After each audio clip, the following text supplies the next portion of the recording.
ঈদুল আজহাকে সামনে রেখে দেশের বিভিন্ন জেলায় কোরবানির পশু প্রস্তুত করেছেন খামারিরা। এবছর বেশিরভাগ জেলাতেই চাহিদার তুলনায় বেশি পশু রয়েছে। তবে শেষ মুহূর্তে অবৈধ পথে গরু আসার শঙ্কায় চিন্তিত তারা। প্রতিনিধিদের পাঠানো তথ্য এবং ছবি নিয়ে ডেস্ক রিপোর্ট।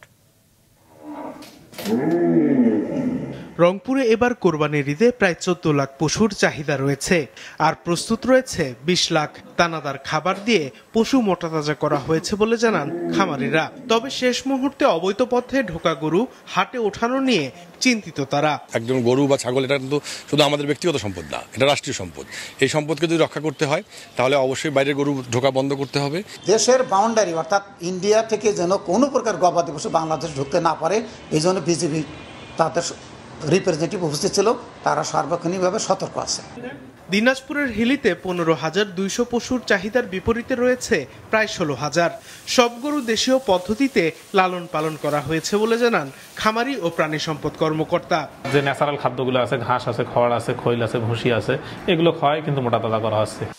জামালপুরে এবার পশু লালন পালন করা হয়েছে 1,02,465টি, আর চাহিদা 47,000-এর। কোরবানি ঈদকে সামনে রেখে আমরা আমাদের গরুগুলো প্রস্তুত করে থাকি। আমাদের গরুগুলো আমরা সম্পূর্ণ প্রাকৃতিক উপায়ে প্রস্তুত করে থাকি, যাতে মানুষ আমাদের গরুগুলো নিয়ে তৃপ্তি সহকারে তাদের কোরবানি দিতে পারে। 2025 সালের জন্য আমরা জামালপুরে সায়াঞ্চা প্রস্তুত করেছি।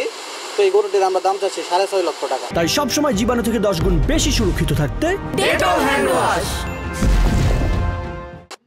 লক্ষ্মীপুরের 5 উপজেলায় প্রায় 3,000 খামারে 1,39,256টি কোরবানির পশু প্রস্তুত করা হয়েছে, আর চাহিদা রয়েছে 88,000-এর। গত 25 বছর থেকে এই খামারটা করতেছি, কারণ আসলে এটা একটা নেশার মতো হয়ে গেছে, এখন না করি আর পারি না। ভিন্ন চিত্র গাজীপুরে। জেলায় 1,79,955টি পশুর চাহিদার বিপরীতে কোরবানিযোগ্য পশু রয়েছে 1,37,238টি।